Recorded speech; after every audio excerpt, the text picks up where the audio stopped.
he did do was put on one of the most reprehensible, narcissistic defenses that I have ever seen in my years of trial work.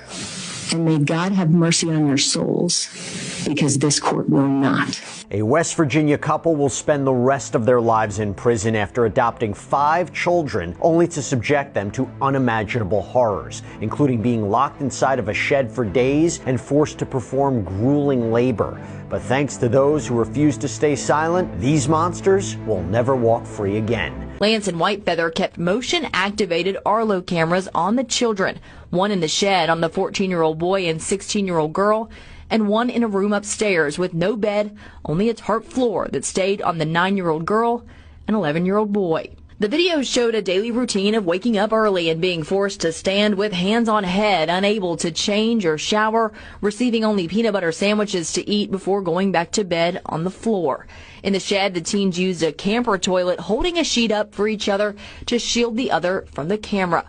Lieutenant Pyle said she first began hearing about this in August before the shed discovery, but testified could never quite get a hold of a CPS worker to follow up. There was a contact made with a worker once, but there was no further contact to coordinate going and making a visit to the residence together. The jury saw days of video the Arlo camera saved, including the moments deputies busted in the door on the shed on October 2nd. You're okay. The children were turned over to Child Protective Services, and when Lance and Whitefeather got back with 2 of the children that night, they were later arrested. But that was just the beginning of their charges and the investigation. On Friday, the jury got an inside look at Whitefeather's cell phone.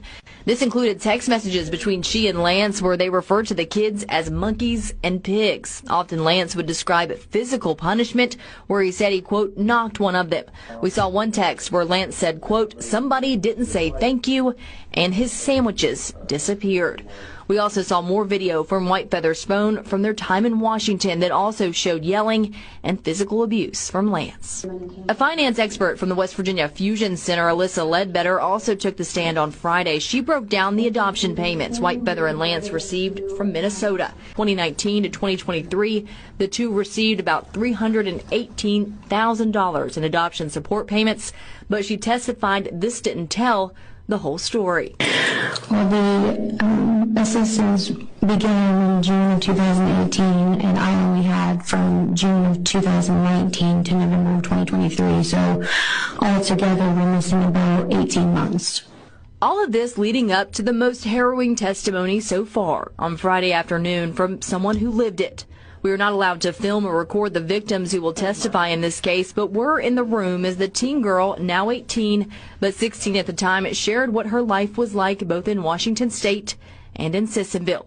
She said life progressively got worse with Whitefeather and Lance once they moved to the ranch in Washington in 2019. This is when the outdoor labor began, she said, and the physical punishments that included hits from a PVC pipe. While under a child services investigation there in Washington, eventually they moved to Sissonville, but she did not know why. She talked about how CBS was called soon after they arrived in West Virginia, and she detailed a visit from a worker who stayed on the porch and talked to them through the screen door.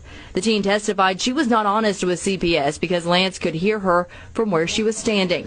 Eventually, she and her teen brother, who has several mental health disorders, were locked in a shed in August of 2023. She said she went without a shower for 2 months and never changed clothes. She went from sleeping on a mattress to the floor with a sleeping bag. Her brother slept on the concrete floor with only cardboard at his head. She said she was forced to be his babysitter, but testified he was never the dangerous, violent kid that Lance and Whitefeather made him out to be. She recalled the use of physical violence, pepper spray, and racial slurs from Lance and Whitefeather. She recalled also being scared when police arrived at the shed, worried that she would say something to upset Whitefeather.